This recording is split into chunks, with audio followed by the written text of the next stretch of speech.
friends, പുതിയ വീഡിയോയിലോട്ട് എല്ലാവർക്കും സ്വാഗതം. ഇന്ന് നമ്മളൊരു അടിപൊളി ബീഫ് കട്ട്ലേറ്റ് ഉണ്ടാക്കാൻ പോവുകയാണ്.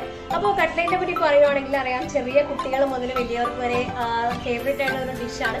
അപ്പോൾ ഞാൻ കൂടുതലൊന്നും പറയുന്നില്ല, നമുക്ക് നേരെ കുക്കിംഗ് പാർട്ടിലോട്ട് വരാം.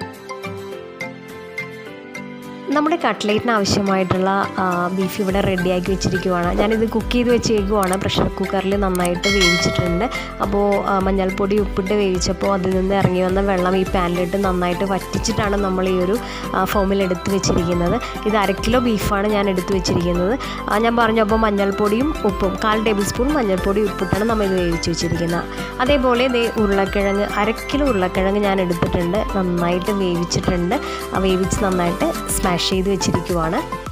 ഇനി നമ്മുടെ കട്ട്ലേറ്റിൻ്റെ ബീഫ് നമ്മൾ ഈ ഒരു മിക്സിയുടെ ജാറിലിട്ട് നന്നായിട്ടൊന്ന് ക്രഷ് ചെയ്തെടുക്കണം. ജസ്റ്റ് ഒന്ന് വിപ്പ് ചെയ്താൽ മതി. അപ്പോൾ ഈ ഒരു ഫോമിലാണ് നമ്മൾ അത് ക്രഷ് ചെയ്തെടുക്കേണ്ടത്. ഒരുപാട് അടിച്ചെടുക്കേണ്ട ആവശ്യമില്ല. ഈ ഒരു ഫോമിൽ തന്നെ നിങ്ങൾ അടിച്ചെടുത്താൽ മതി. ഇനി നമുക്ക് നമ്മുടെ മെയിനായിട്ടുള്ള കുക്കിംഗ് പാർട്ടിലോട്ട് കിടക്കാം. അപ്പോൾ അതിനായിട്ടുള്ള പാൻ വെച്ചിട്ടുണ്ട്. പാൻ നന്നായിട്ട് ചൂടായി കഴിയുമ്പോൾ 2 ടേബിൾ സ്പൂൺ സൺഫ്ലവർ ഓയിൽ, നമുക്ക് കോക്കനട്ട് ഓയിലും യൂസ് ചെയ്യാം കേട്ടോ. ഞാൻ സൺഫ്ലവർ ഓയിലാണ് യൂസ് ചെയ്തിരിക്കുന്നത്. ഇനി ഇത് നന്നായിട്ടൊന്ന് ചൂടാവുമ്പോൾ നമുക്ക് ആ ക്രഷ് ചെയ്ത് വെച്ചിരിക്കുന്ന ബീഫ് നമുക്ക് ഇതിലോട്ടിട്ട് കൊടുക്കാം. അപ്പോൾ ഒരുപാട് എണ്ണ ഞാൻ ഒഴിച്ചു കൊടുക്കുന്നില്ല, അത്രയും എണ്ണ മതിയാവും.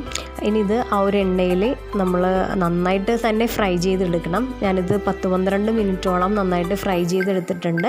അപ്പോൾ നിങ്ങൾ ആ ഒരു ടൈം തന്നെ ഒന്ന് മെയിൻറ്റെയിൻ ചെയ്താൽ മതി. ഇത് നന്നായിട്ടൊന്ന് ഇളക്കി തന്നെ നമുക്ക് ഫ്രൈ ചെയ്തെടുക്കാം.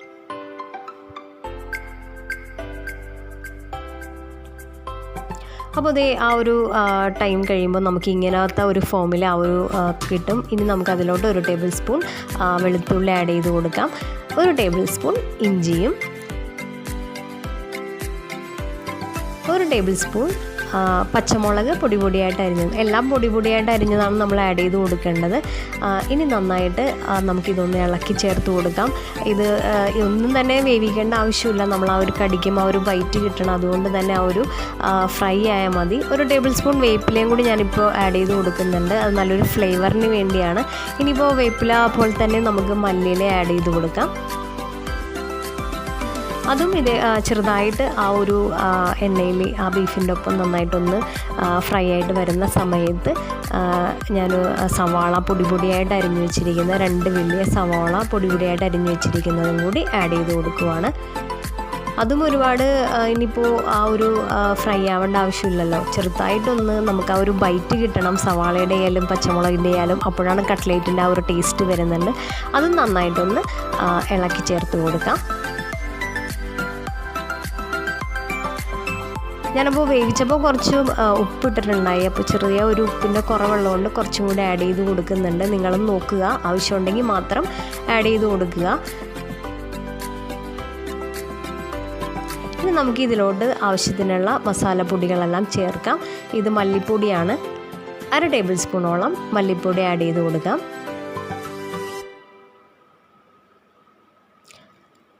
കുരുമുളക് പൊടി 1 ടേബിൾ സ്പൂണോളം ആഡ് ചെയ്ത് കൊടുക്കാം.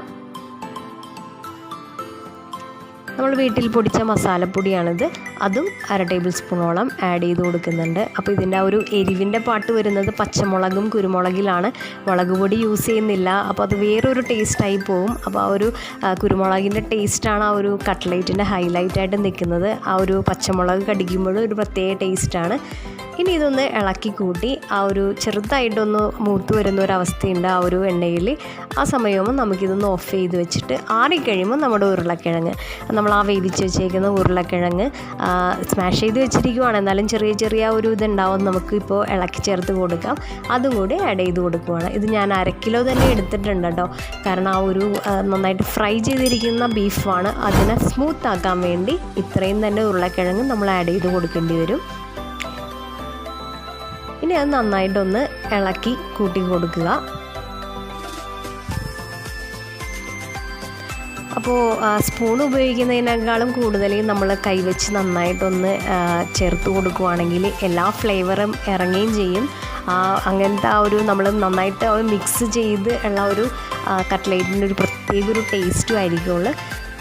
കൈ കൊണ്ട് നന്നായിട്ട് ഉടച്ച് ആ ഒരു എല്ലാ ഫ്ലേവർ ഇറങ്ങുന്ന രീതിയിൽ ഉടച്ച് കൂട്ടി നല്ലൊരു ബോൾ പരുവത്തിൽ നമ്മളാക്കി എടുത്തിരിക്കുകയാണ് ഈ കാണുന്നത്. ഇനി നമുക്കിതിനെ നമുക്കിഷ്ടമുള്ള ഷേപ്പിലോട്ട് മാറ്റാം. ഞാനിപ്പോൾ ഒരു ഓവൽ ഷേപ്പിലാണ് ഉണ്ടാക്കുന്നത്. നിങ്ങൾക്കത് റൗണ്ട് ഷേപ്പ് ആക്കാം, അല്ലെങ്കിൽ എന്തെങ്കിലും അതിന് ഷേപ്പിനായിട്ടുള്ള അച്ച് എന്തെങ്കിലും ഉണ്ടെങ്കിൽ ആ രീതിയിൽ നമുക്കിത് മാറ്റിയെടുക്കാം. ഞാനിപ്പോൾ ഈ ഒരു വിടർന്ന ഒരു സ്പൂണാണ്, ആ ഒരു സ്പൂണിൽ ഇങ്ങനെ വെച്ച് പെട്ടെന്ന് ഒരു ഓവൽ ഷേപ്പ് ഉണ്ടാക്കാനായിട്ട് നമുക്ക് ആ ഒരു ഹെൽപ്പിംഗ് ആണ് ഒരു സ്പൂൺ. അങ്ങനെ വെച്ചത് ഞാനൊരു ഓവൽ ഷേപ്പ് ഉണ്ടാക്കിയിട്ടുണ്ട്. അപ്പോൾ കറക്റ്റ് കൂട്ടായതുകൊണ്ടാണ് കേട്ടോ ആ ഒരു പൊട്ടാതെ ഒറ്റടിക്ക് തന്നെ ആ ഒരു ബോണ്ടിങ് കണ്ടു കഴിഞ്ഞാൽ മനസ്സിലാകും. കറക്റ്റ് ആ ഒരു പൊട്ടറ്റോയും ബീഫിൻ്റെ കറക്റ്റ് റേഷ്യോ ആയതുകൊണ്ട് തന്നെ പെർഫെക്റ്റ് കട്ട്ലൈറ്റ് ആണെന്ന് പറയാം നമുക്കിത്. കാരണം ആ ഒരു ബോണ്ടിങ് കറക്റ്റാണ്, പൊട്ടില്ല ഈ കട്ട്ലൈറ്റ്. അപ്പോൾ നമുക്ക് ആ ഒരു ഷേപ്പിൽ എല്ലാം തന്നെ ആദ്യമേ തന്നെ നമുക്കിത് റെഡിയാക്കി വെക്കാം. ഈ ഒരു ടൈമിൽ നമുക്കിപ്പോൾ ഇത് മുഴുവനും ഫ്രൈ ചെയ്യണമെങ്കിൽ ഇതേപോലെ ഒരു പ്ലേറ്റിലെടുത്ത് നമുക്ക് ഫ്രീസറിൽ ഒരു പ്ലാസ്റ്റിക് കവറോ അല്ലെങ്കിൽ ക്ലിംഗ് റാപ്പ് വെച്ച് നമുക്ക് സ്റ്റോർ ചെയ്ത് വെക്കാം. എപ്പോഴാണോ ആവശ്യം ആ സമയത്ത് നമുക്ക് പുറത്തെടുത്തിട്ട് ആ ഒരു ഫ്രീസിങ് പോയിൻ്റ് കഴിയുമ്പോൾ നമുക്ക് ഫ്രൈ ചെയ്തെടുക്കാം. അപ്പോൾ ഞാനിപ്പോൾ ഇതെല്ലാം ഫ്രൈ ചെയ്യാൻ പോണ്. എല്ലാവരും തന്നെ ഉണ്ട്, അതുകൊണ്ട് തന്നെ നമുക്കിതിപ്പോൾ തന്നെ എല്ലാം ഫ്രൈ ചെയ്യണം. അതുകൊണ്ട് തന്നെ ഞാനിപ്പോൾ ഇത് ഫ്രൈ ചെയ്യാൻ പോവുകയാണ്. അപ്പോൾ അതിനായിട്ടുള്ള ഞാനിത് ജസ്റ്റ് ഒന്ന് കോട്ട് ചെയ്യണം, എന്നിട്ടാണ് നമ്മളിത് ഫ്രൈ ചെയ്യുന്നത്. കോട്ട് ചെയ്യാനായിട്ട് ഞാൻ മുട്ടയാണ് എടുത്തിരിക്കുന്നത്. മുട്ടയുടെ വെള്ളം നന്നായിട്ട് ബീറ്റ് ചെയ്ത് വെച്ചിരിക്കുകയാണ്. അതിൻ്റെ ഒപ്പം ബ്രെഡ് ക്രാംസ് കൊടുത്തിട്ടുണ്ട്. ഇനി ഇത് നമ്മൾ ആ മുട്ടയുടെ ബീറ്റ് ചെയ്ത് വെച്ചിരിക്കുകയാണല്ലോ അതിലോട്ടൊന്ന് കോട്ട് ചെയ്തിട്ട് നേരെ ബ്രെഡ് ക്രാംസിലോട്ട് വെച്ച് കൊടുക്കാം.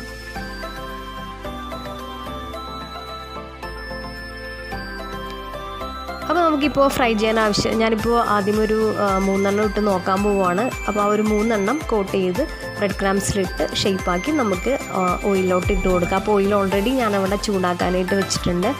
ഹൈ ഫ്ലെയിമിൽ ഓയിൽ നന്നായിട്ട് ചൂടാവുന്നുണ്ട്. ഇനി ഇത് ആ ഒരു ബ്രെഡ് ക്രാംസിലൊന്ന് കോട്ട് ചെയ്തിട്ട് നമുക്ക് നേരെ ആ ഓയിലോട്ട് ഇട്ട് കൊടുക്കാം. ഈ സമയത്ത് ഓയിൽ ചെറുതായിട്ടൊന്ന് നന്നായിട്ട് ഓയിൽ ഇതായിട്ടിരിക്കുവാണല്ലോ, നമുക്ക് ഫ്ലെയിം ഒന്ന് മീഡിയത്തിലിട്ടിട്ട് വേണം ഇതൊന്ന് ഇട്ട് കൊടുക്കാനായിട്ട്. കാരണം ഉള്ളിലുള്ള എല്ലാം തന്നെ കട്ട്ലേറ്റിൻ്റെ ഉള്ളിൽ വെക്കുന്ന എല്ലാം തന്നെ നമ്മൾ ആവശ്യത്തിന് വേവിച്ച് കറക്റ്റ് വേവെല്ലാം കഴുകി ഇപ്പോൾ തന്നെ നല്ല ടേസ്റ്റി ആയിട്ടിരിക്കുവാണ്. ഇനി നമ്മൾ ഒരുപാട് കുക്ക് ചെയ്യേണ്ട ആവശ്യമില്ലല്ലോ. ആ കോട്ടിങ് മാത്രം ഒന്ന് കളറ് ചേഞ്ച് ആയാൽ മതി, അതൊന്ന് കുക്കായാൽ മതി. അപ്പോൾ അതിന് വേണ്ടിയാണ് അതുകൊണ്ടാണ് ആ മീഡിയം ഫ്ലെയിമിലിട്ട് ജസ്റ്റ് ആ ഒരു കളറ് വന്ന വരെ നമുക്കൊന്ന് കുക്ക് ചെയ്താൽ മതി.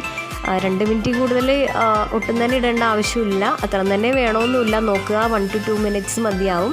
അത് തിരിച്ചും മറിച്ചൊന്നും ഇടുക. അത്യാവശ്യം ഞാൻ ഓയിൽ ഒഴിച്ചിട്ടുണ്ട് കേട്ടോ, ഡീപ്പ് ഫ്രൈ തന്നെയാണ്.